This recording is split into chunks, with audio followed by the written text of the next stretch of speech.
I would speak today to you a bit about the key trends that I'm seeing in the region, not only what will, key trends over 2023, but maybe take a kind of a longue durée perspective on the region after the Arab Spring of 2011. And yes, I still call it the Arab Spring, and we can talk a bit about that. And then where I see things going, what are the key challenges that I see moving forward? And there are plenty. This is a region that you cannot work on and get bored. Let's put it this way. So, after that, I'd love to hear your questions. I thought I was just speaking with Francesca and with Stefania. I'd rather have it as a Q&A.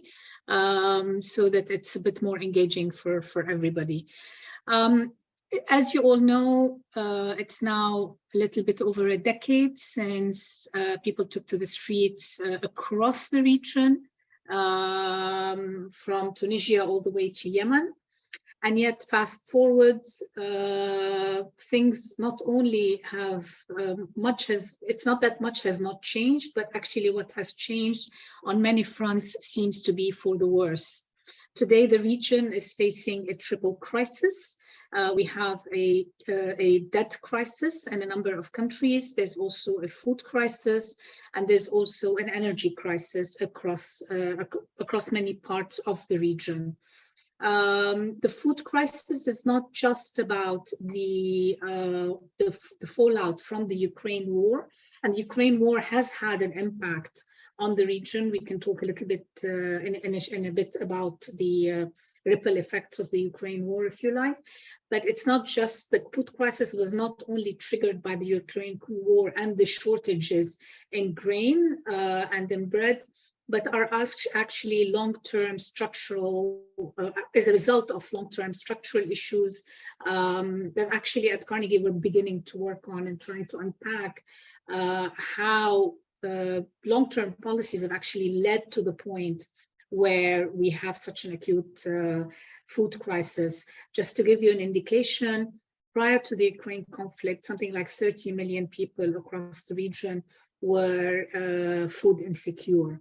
The expectation is that now with the global food crisis, this is going to get a lot worse.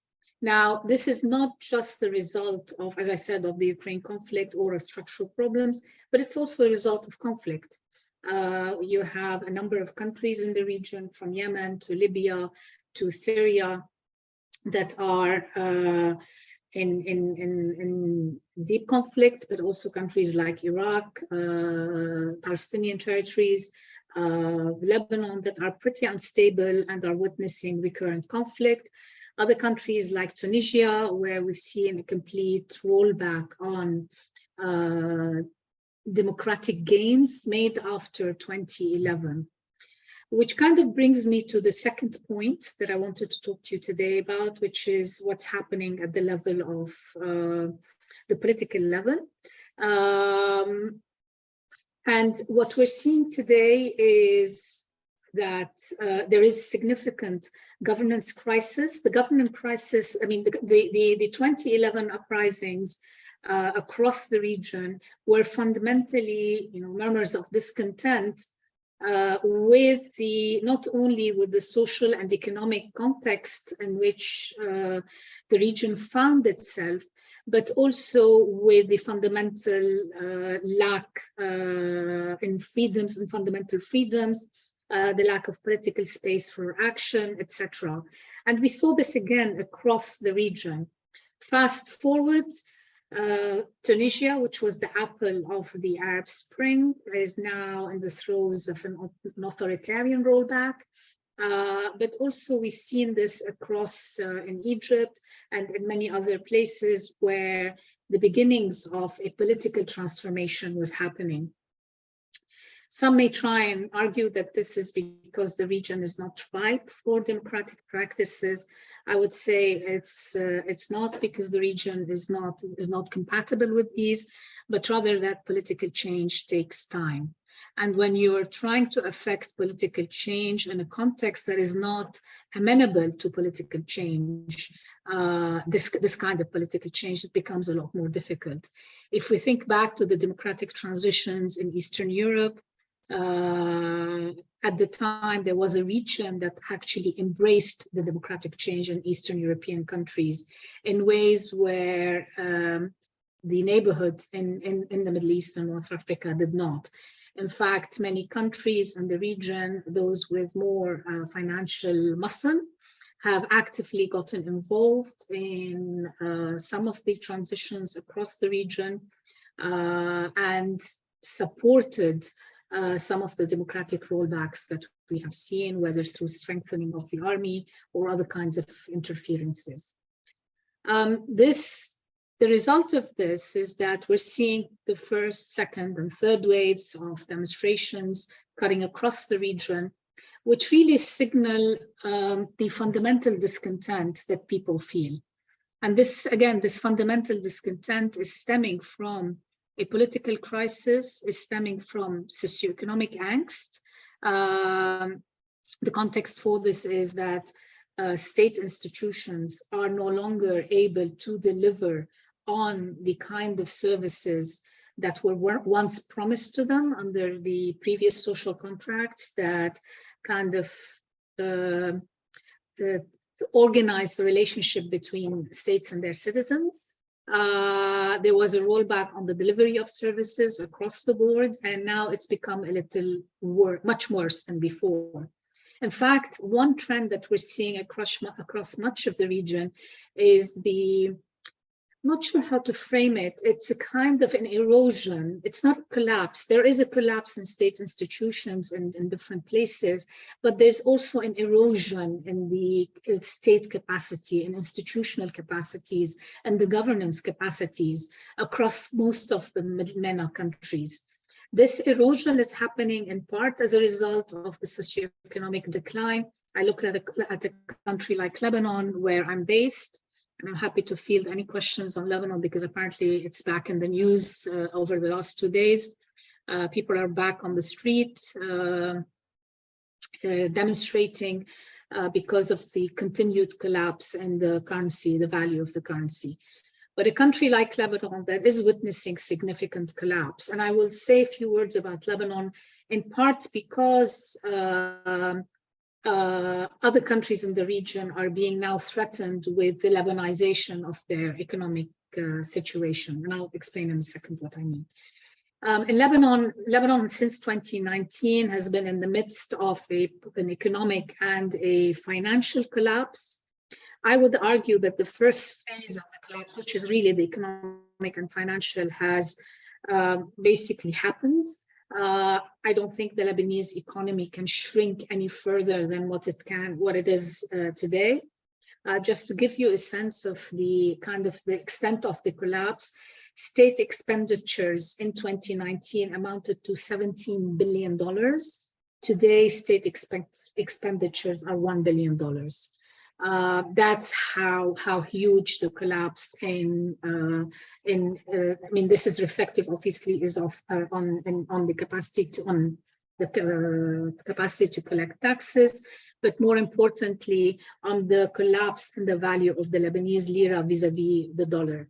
In 2019, the dollar was $1 to 1,500 Lebanese liras. As of this morning, it was 56,700. So the whiplash has been tremendous. This has had significant implications for civil servants who have seen the value of their income, of their salaries completely dissolve. For professionals, professors, engineers, architects, medical doctors, nurses, and there's been actually quite an exodus. I mean, they've seen their purchasing capacity literally just shrink in a very catastrophic manner. Just to give you a sense, a policeman today went from a salary of maybe, I don't know, $1,000 to $2,000 a month. Today, the equivalent of their salary at today's exchange rate is somewhere around $20 to $30. So, which brings me to the second phase of the collapse that we're seeing today, which is the collapse in institutional capacities, where state institutions are simply unable to deliver.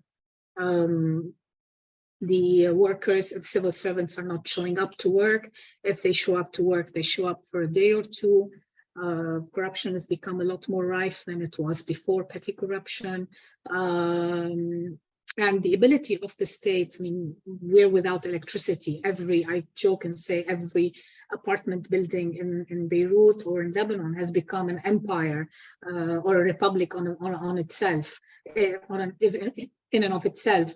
They take care, every building takes care of its own water, of its own electricity, etc.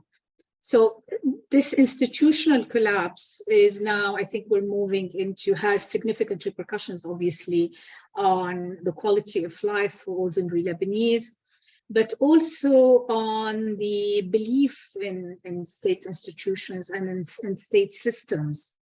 I think this is where, for me, the more dangerous part lies. Because as many of you probably know, Lebanon has political parties that are both political and sectarian. The power sharing system is very particular to the country, but the collapse in what the collapse in state institutions means is that people will have to rely more and more on these political parties for the delivery of services, or even they will have to rely even more than they used to on their own communities to provide the kind of services they need. The danger of this trend, and we're seeing it today, is that it's moving into issues like security, where there is a growing now trend of vigilante groups emerging around the country or within neighborhoods in the city under the rubric of self-protection. And for me, this is kind of the third phase of the collapse. And where the reliance on state institutions, on the police, on the army, and on others becomes a lot less. I'm not going to go more into the nuances of Lebanon's collapse. I'm happy to address any questions, the role of the international community, etc. But just to say that this kind of collapse we're witnessing in Lebanon, which really is stemming from an economic and financial collapse, but also a total political paralysis and an unwillingness by the country's political elite to undertake the kind of reforms needed to put Lebanon back on track, on the track of some sort of an economic recovery. We put out a plan in January 2020, i.e. 2 months after the collapse began, called the 10-point plan to avoid the lost decade. None of it was rocket science. Lebanon's not the first country to go through something like this, but none of it was implemented. And much of what we've seen over the past 3 years could have been avoided. I look at Egypt today, I look at Tunis today, the size of their public debt is so huge. Demand for an IMF program, as in Lebanon, is very much there. And there are lots of concerns that if again, the political elite there continue to exhibit an unwillingness to undertake the reforms needed, and until now we haven't seen any indication that they're willing to do that, then we may see also an economic collapse there. Will this follow? I mean, people talk about Egypt as, oh, it's too big to fail. Maybe it's too big to fail. Others might say it's too big to save. So the problem is that we are facing a serious challenge in a country like Egypt and Tunis and other parts of the region.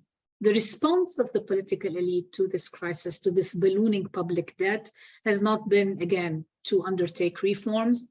What we've seen is them trying to open up a little bit of political space to allow people to vent in places like Egypt.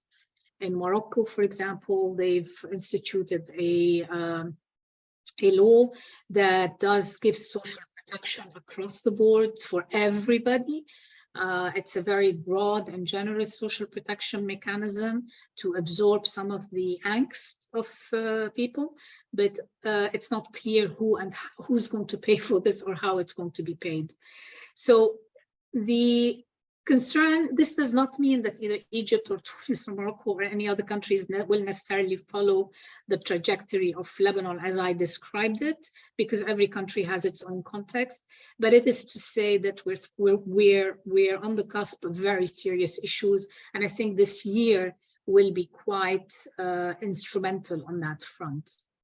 Which also brings me to another trend I'm seeing. So you have the governance trend. You've got on the economic front, the countries, particularly in the Levant and North Africa, that are facing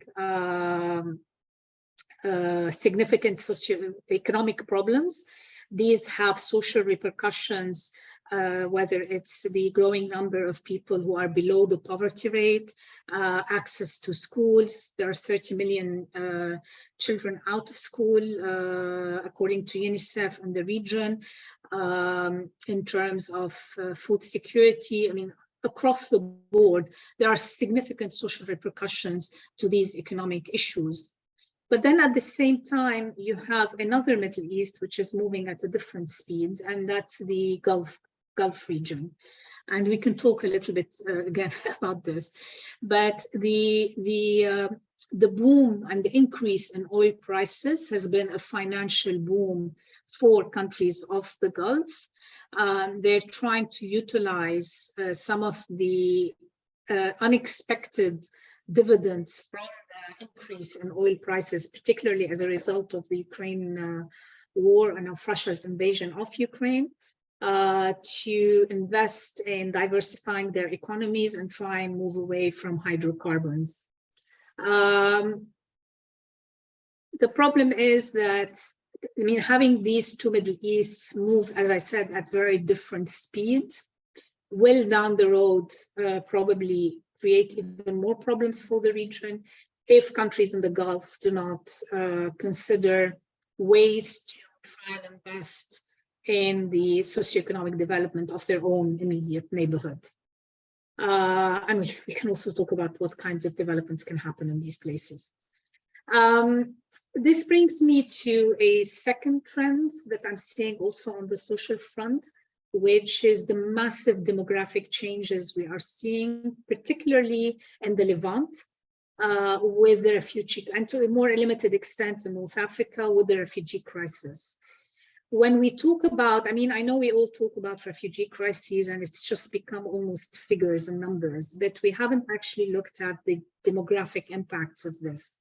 When we talk about 6.7 million people leaving one country like Syria, and then another 6.7 million people being internally displaced, of those that have left Syria, around 800,000 are residing in Lebanon. In a country that is around 4.2 to 4.5 million. That gives you a sense, these are UN figures, that gives you a sense of the fundamental demographic shift happening in a small country like Lebanon at a time of economic collapse. But also what's happened in Syria, in the shift in populations, the demographic change is huge and is going to have, again, significant repercussions. People are being moved around and have been forced to move around in a horrific manner. And some of them are stuck, unable to go back, they're unable to move forward. But it's just to say that the scale of the refugee crisis generated specifically by the Syria conflict, but also in Yemen, in Iraq, in Libya. This is a crisis triggered not by economic issues, but by conflict. I think this is a major trend in the region, one that has been around for quite some time. And I don't think we've looked sufficiently at the demographic implications of this and the social implications of this for the countries in question, whether it's Jordan, Turkey, Lebanon, as I said, even Iraq and other places. Again, the population shifts we're seeing in Iraq are also of a magnitude that is unfathomable And what's also disconcerting is that it's transforming the fundamental societal makeup of these regions. Just to give you a sense, Iraq has around 11 officially recognized ethnic and religious communities, but there are more like 18 or 19. The Yazidis unfortunately became some of the most well-known because of ISIS atrocities, but you have a lot of smaller ethnic and religious minorities or groups, I don't like the word minorities, but groups within Iraq that have been targeted repeatedly. And many of those are leaving the country. Again, altering fundamentally country that was known as the cradle of civilizations. Iraq historically was known as the cradle of civilizations. And I think it's a tremendous loss for this region to see the pluralistic culture and the kind of the more cosmopolitan or plural, I don't use the words interchangeably, depending on where you are, being transformed so violently and in such a horrific manner. And again, we're not looking at this, I think, sufficiently to try and understand what this means.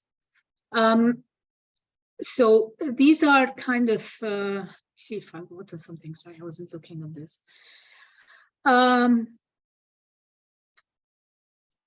So Don, the final maybe trend I'll talk about, again, we can talk about the cost of living issues that are more on the economic. I can go into more details on any of these issues if you like. But so just to kind of also give you a sense of what the displacement has meant, in Lebanon, 9 out of 10 refugee households live in extreme poverty, whereas in Iraq, 75% of households living outside of camps, i.e. refugees living outside of camps, are heavily indebted, which makes it impossible for them to pay rent, food, and to guarantee children's attendance in school. I can go into details, and I have numbers that could maybe make it a bit more concrete if you're interested. The last thing I would talk about is the issue of climate change and sustainability. As you know, last year's climate COP27 was held in Sharm el-Sheikh, and now the next one is being held in the UAE. But the effects of climate on the region are significant, in part because the impact of climate change in the region is rising at twice the rate of the global average.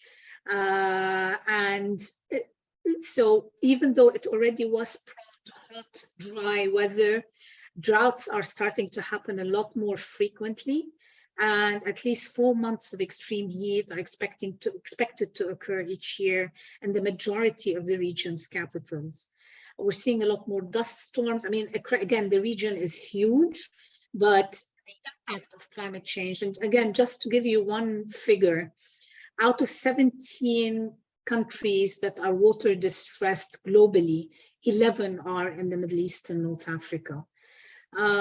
So that kind of just gives you a sense of how much it's not just about climate change, but also about water insecurity and the impact of climate change on water insecurity, but also on governance and on conflict, because there is a direct connection there.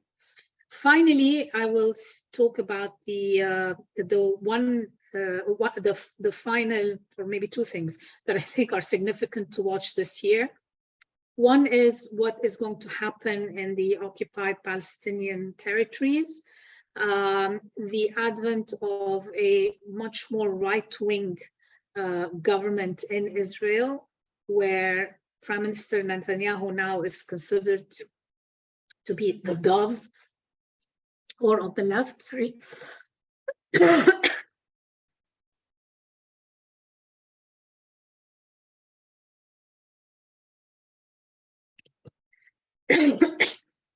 Sorry about this.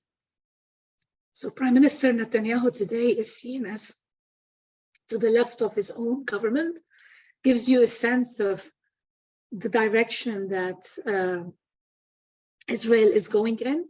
And it raises a lot of concern, it has raised a lot of concern for many Israelis around the future of Israel's the checks and balances within the different branches of government as a result of some of the changes that are being proposed to the judicial system.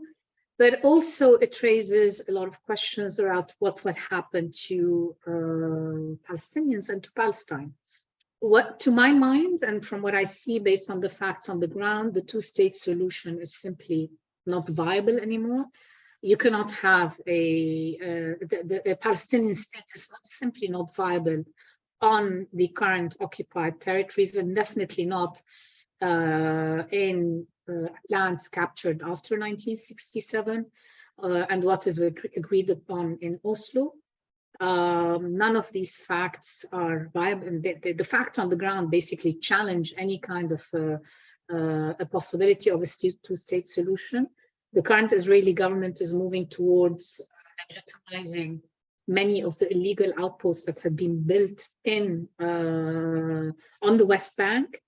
There's a weakness, an inherent weakness in the Palestinian Authority as well. And my concern is with the additional pressures that we're seeing mounting up, we may end up in, basically the road is being paved for more violence, and it won't be limited this time to just within Palestinian territories, but it will also extend into violence possibly between Arab Israelis and Jewish Israelis. And this pressure that's coming on is in part because of the apartheid policies that are being adopted by the Israeli government vis-a-vis Palestinians, but also in the way Arab Israelis are treated within Israel proper. So I have a lot of concerns around what will happen and what 2023 will bring, because there doesn't seem to be any kind of political, you cannot, it's like being in a pressure cooker and nobody is releasing that pressure in any way. And then finally, some of you may want to ask about Iran and what we've seen over the last year in terms of demonstrations. I think it's something to keep watch on. Unfortunately, I'm not, I don't see, I think the demonstrations and the bravery that Iranians have shown is amazing. But until now, we have not seen any cracks in the system. And I'm not seeing, at least until now, the potential that this is going to lead to a fundamental transformation, either a regime change or a change within the regime itself and in the way it governs the country. Until now, what will happen and how this will evolve is we have to wait and see.